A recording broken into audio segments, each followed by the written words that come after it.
Vamos a intentar con este vídeo solucionar algunas dudas sobre la formación de palabras. Estamos en el apartado de la morfología léxica, que entra siempre en una de las dos opciones de la EBAU de Madrid de Lengua y Literatura.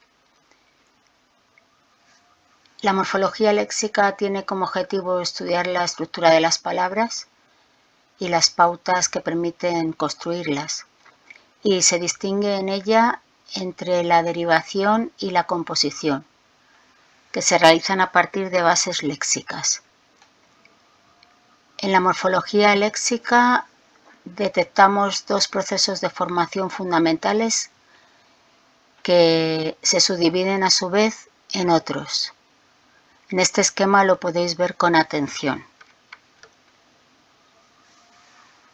En principio, la morfología léxica afecta a las palabras variables, y lo que tenemos que tener en cuenta es que cualquier palabra variable admite morfemas flexivos o desinencias, y por tanto haremos el estudio de la estructura interna de las palabras a partir de la unidad léxica tal y como figura en el diccionario.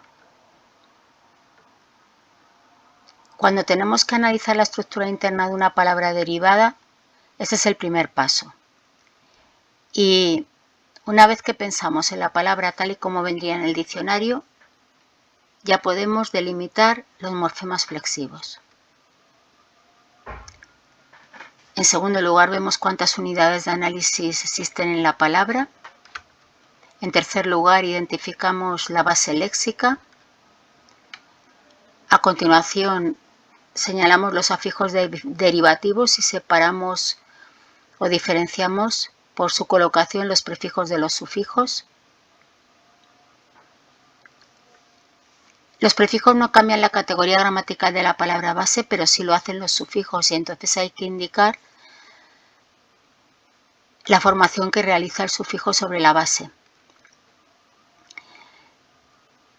Identificamos el significado de cada prefijo y sufijo que forman la palabra, y si no lo conocemos con exactitud, partimos del significado general de la palabra para identificarlo, o de la comparación con otras palabras que tengan los mismos prefijos o sufijos.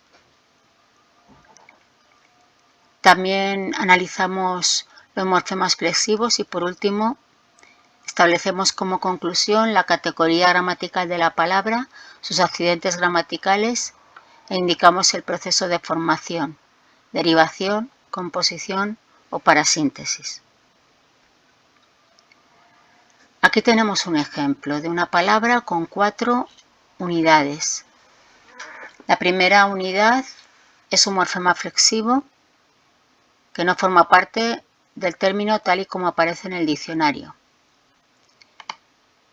A partir de ahí, de las 3 unidades que nos quedan, la base léxica es la del verbo negociar, y a esa base léxica se le añade un prefijo que indica negación y un sufijo que forma adjetivos de base verbal. El significado del sufijo es posibilidad pasiva, capacidad de recibir la acción del verbo, y toma la forma hable o oíble dependiendo de la conjugación verbal. ¿Qué tenemos aquí? Pues que en los prefijos, como hemos visto antes, solo se señala el significado, mientras que en los sufijos, en el diccionario de la Real Academia, se señala en primer lugar la formación y luego el significado. En este caso, por tanto, tendríamos un sufijo de formación adjetiva de base verbal. Y si en algún momento dudamos sobre el significado de cada uno de los elementos, pues pensamos en el significado de la palabra. Algo innegociable es algo que no se puede negociar, así viene definida en el diccionario, y por tanto el no lo aporta el prefijo, y el se puede, que se puede, lo aporta el sufijo.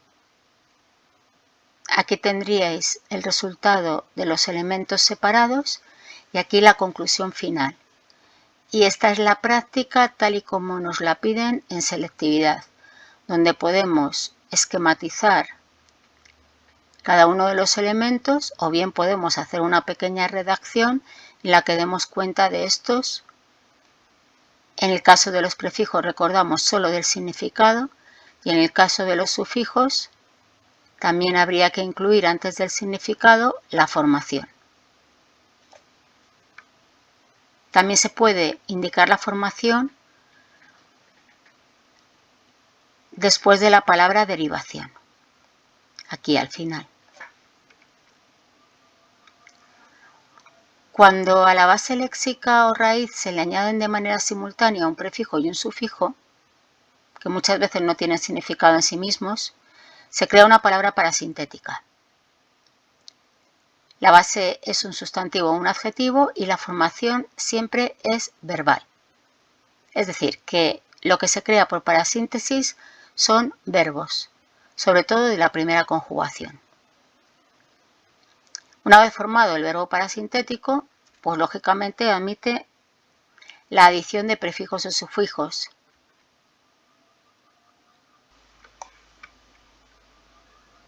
Lo podemos ver con este ejemplo, donde tendríamos una base léxica de un sustantivo, la raíz, cárcel, a la que se agrega un prefijo y un sufijo sin significado específico.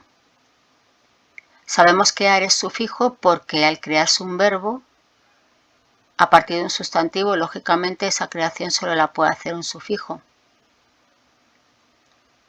Por otro lado, una gran parte de los infinitivos verbales formados por parasíntesis agregan el prefijo en y el sufijo ar, por lo cual en la gramática de la Real Academia Española se le llama a estos dos elementos afijo discontinuo, que englobaría el prefijo y el sufijo. Comprobamos que la palabra es parasintética porque en la lengua no existe ni la unión del prefijo más el lexema, ni la unión del lexema más el sufijo. Eso nos quiere decir que se han añadido de forma simultánea el prefijo y el sufijo. Si en lugar de analizar el infinitivo tenemos que analizar una forma verbal conjugada, pues en primer lugar tenemos que reducir esta al infinitivo, que es el término que aparece en el diccionario. Indicamos la formación y tenemos en cuenta que cuando el verbo es parasintético, en la forma conjugada, la A es por una parte vocal temática, ya que señala la conjugación, pero por otra parte es lo que queda del sufijo en la forma verbal, porque el sufijo es ar. Y todo lo que no corresponde al paradigma del infinitivo, hasta la A incluida, sería desinencia verbal, que nos indica persona, número, tiempo y modo. Con lo cual, la conclusión final a la que tendríamos que llegar en el análisis sería la que ves en naranja. Cuando analizamos la estructura interna de una palabra compuesta, pues en primer lugar, lo mismo. Apartamos los morfemas flexivos pensando en qué forma viene en el diccionario. Después de ello determinamos cuántas bases léxicas existen en la palabra.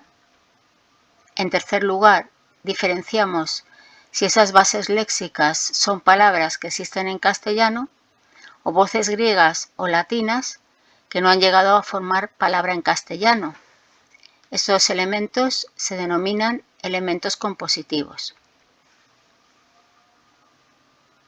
Cuando la composición es univerbal, indicamos que cada base léxica es una raíz o lexema, mientras que en la composición culta utilizamos el término elemento compositivo. Como siempre, el penúltimo paso es identificar la información gramatical aportada por el morfema flexivo y, por último, escribir las conclusiones. Nos centramos ahora en la composición culta porque es la que puede darnos algún tipo de problema, ya que en palabras compuestas de tipo univerbal es bastante fácil determinar los elementos. Y se me ha ocurrido poner como ejemplo en este vídeo una palabra bastante larga que está formada por 3 elementos compositivos. Cada uno de ellos viene indicado en el diccionario con un guión delante o detrás, según la posición que ocupe dentro de la palabra. Se introduce las iniciales de elemento compositivo, las abreviaturas de elemento compositivo, y aunque estas palabras no existan en castellano, tienen un significado. Precisamente con este significado lo podemos diferenciar de los prefijos o sufijos, porque corresponden a significados propios de sustantivos o adjetivos, mientras que los prefijos suelen significar preposiciones o locuciones prepositivas. En este caso, entonces, hemos dicho, se combinan un elemento compositivo procedente del latín, que a su vez procede del griego, un segundo elemento que ha entrado directamente del griego y un tercer elemento que asimismo procede del griego, ya que el griego y el latín han sido a lo largo de los siglos las lenguas culturales de Occidente. Por lo que si tenemos en cuenta el significado de los 3 elementos compositivos, electrocardiograma es un sustantivo común masculino singular formado por composición culta que significa gráfico eléctrico del corazón. Espero que con esto te haya servido para el último repaso y me despido separando los morfemas flexivos, señalando en verde los morfemas libres y destacando en azul el morfema derivativo sufijo. Muchas gracias.